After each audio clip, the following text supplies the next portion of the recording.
거리 이름이 왜 을지로일까?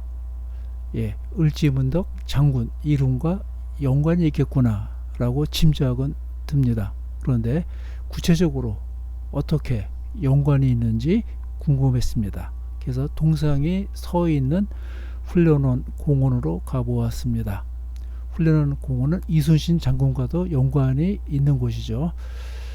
이 곳에 서 있는 동상은 을지문덕 장군일까요? 예, 아니었습니다. 이순신 장군도 아닙니다. 이순신 장군이 문과시험을 본 곳인데요.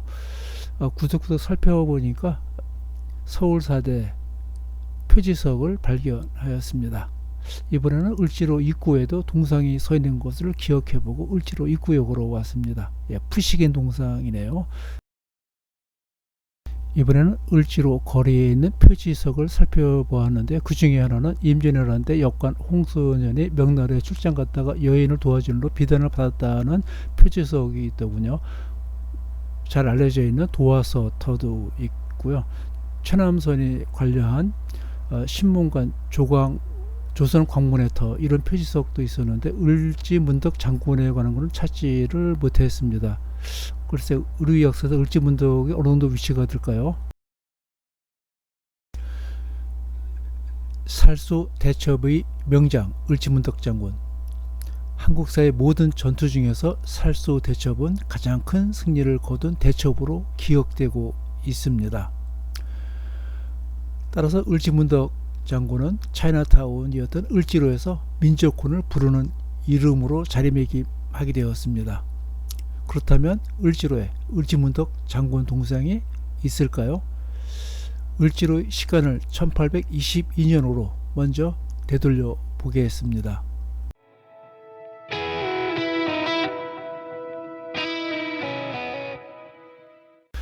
을지로에는 1822년부터 중국인들이 거주하기 시작을 하게 됩니다. 바로 이모군란 때문인데요. 1822년 7월 23일 신시 군인들에게 차별 대우를 받던 구식 군인들의 항의가 발생하는데 잘 무마가 되지 않습니다. 불만이 폭발해서 신시 군대를 양성하던 일본 군관과 일본 영사관을 습격하게 되고 이어서 을지로 육과에 있던 신시 군대 별기 군영까지 접수해서 해산을 시킵니다. 개화파와 민씨 일가의 가택도 습격을 해서 집을 불태우고 다수를 살상하게 되고요. 한양과 인천에 거주하던 일본인들도 다수 살해됩니다. 왕비의 사치와 부패, 폭정에 시달리던 백성들도 합세를 하게 됩니다. 백성들이 궁궐로 몰려들자 왕비는 궁녀로 변복을 하고 탈출하는데 성공을 합니다. 이어서 청나라에 왕실 보호를 위한 파병 요청을 하는데 요청 주체는 아직까지 명확하게 밝혀지지는 않았답니다. 8월 10일 총군 선발대 400명이 제물포에 도착하고요. 이틀 후 8월 12일은 일본 선발대가 제물포에 도착을 하게 됩니다. 곧 이어서 청나라 본대가 남양만에 약 3,000명이 도착합니다. 청군이 일본보다 속전속결로 진군하여 한양에 도착하게 되는데요. 도착해서 사령부를 차린 곳이 바로 이곳 동대문 밖 동묘입니다. 7월 23일 군란이 발생한 후 한 달 좀 지난 8월 29일 청군은 한양에 입성합니다. 총 사령부를 동대문 밖 관우사당인 동묘에 설치하는데 청군이 일본보다 훨씬 많은 병사에 발빠르게 움직였습니다. 청군이 압도적인 숫자 그리고 신속한 작전에 일본은 구경권 신세가 되었습니다.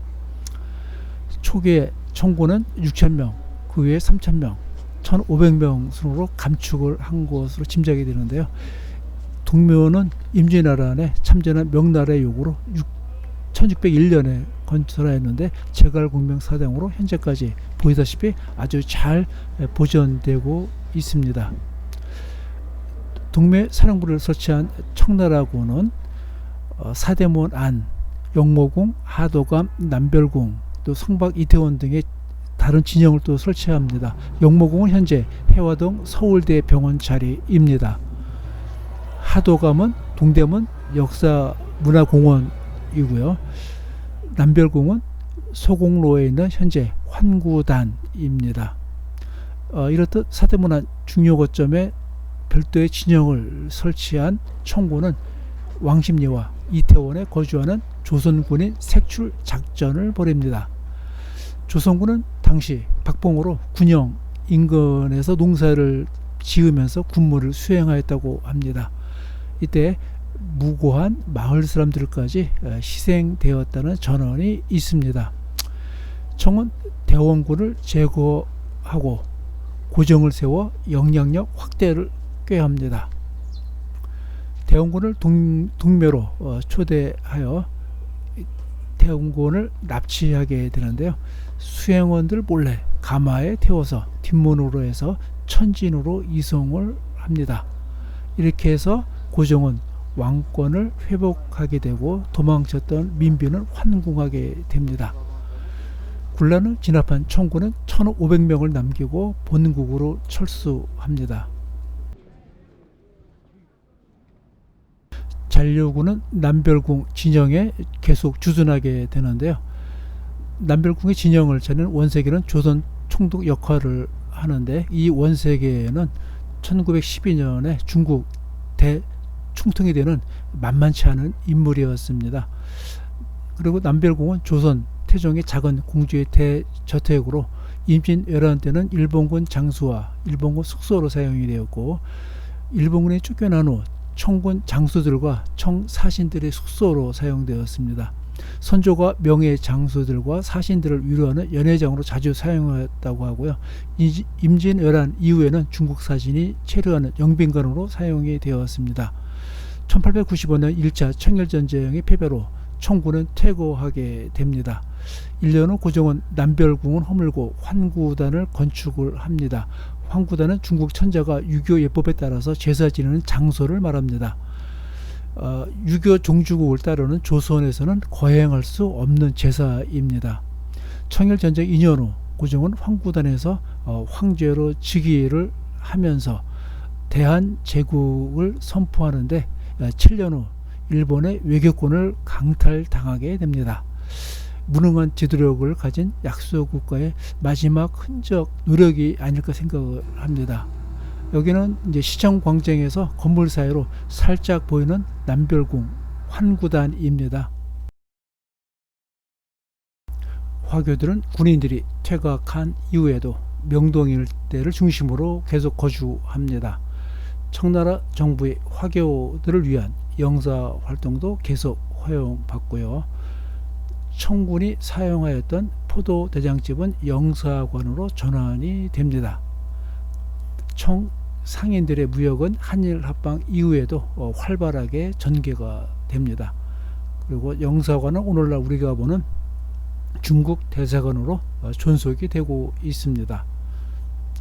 종로 탁골 공원에 태종 때 설치한 시형 시장인 유기전이 있었습니다. 독점 시장이었는데 개항 여파로 상권이 쇠락을 하게 됩니다.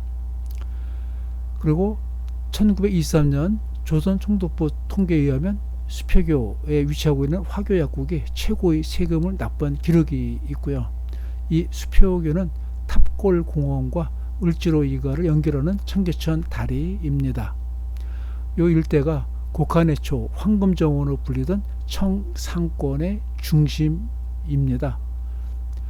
청상권의 중심인 시청광장에서 시작해서 군란 때 청군의 주둔지이자 조선 군영이었던 동대문 디자인 플라자에 가보면 초대 청사령관과 전사한 군인들 위패를 모신 사당이 있었습니다.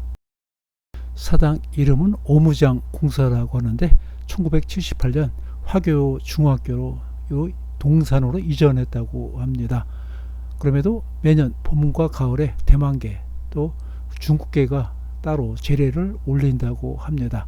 그러면 우리의 군사훈련장인 훈련원 공원으로 가봅니다. 우리 현실은 어떤가 한번 되돌아보겠습니다.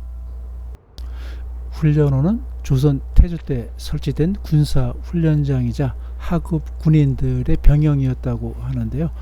이순신 장군이 무과시험에 말에서 낙방해서 발이 부러졌던 장소가 여기였다고 합니다.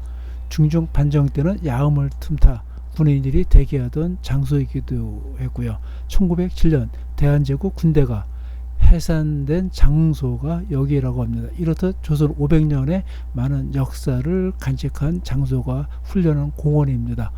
여진족을 토벌한 윤관장군 동상이 왠지 애처롭고 처량하게 느껴지는데, 중구 보건소에서 세운 안내판이 건강 걷기가 웬 말인가 할 정도로 의아합니다. 돌고 돌아서 이제야 을지문덕 장군 동상에 있는 어린이 대공원 후문으로 오게 되었습니다.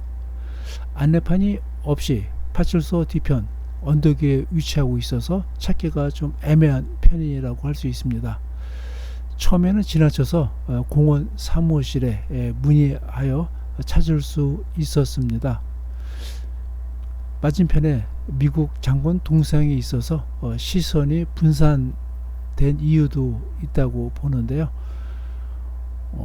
약간 구석진 곳에 언덕 위에 있어서인지 또 외진 느낌이 들었습니다.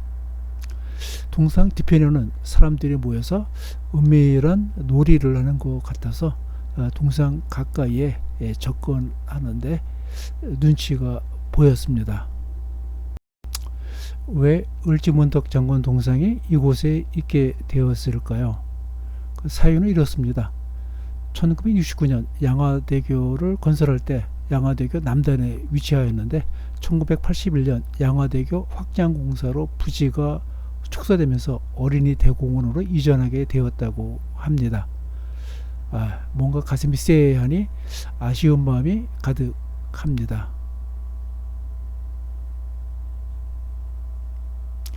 하여튼 을지로에서는 을지문덕 장군에 대한 이야기를 어디에서도 볼 수는 없었습니다.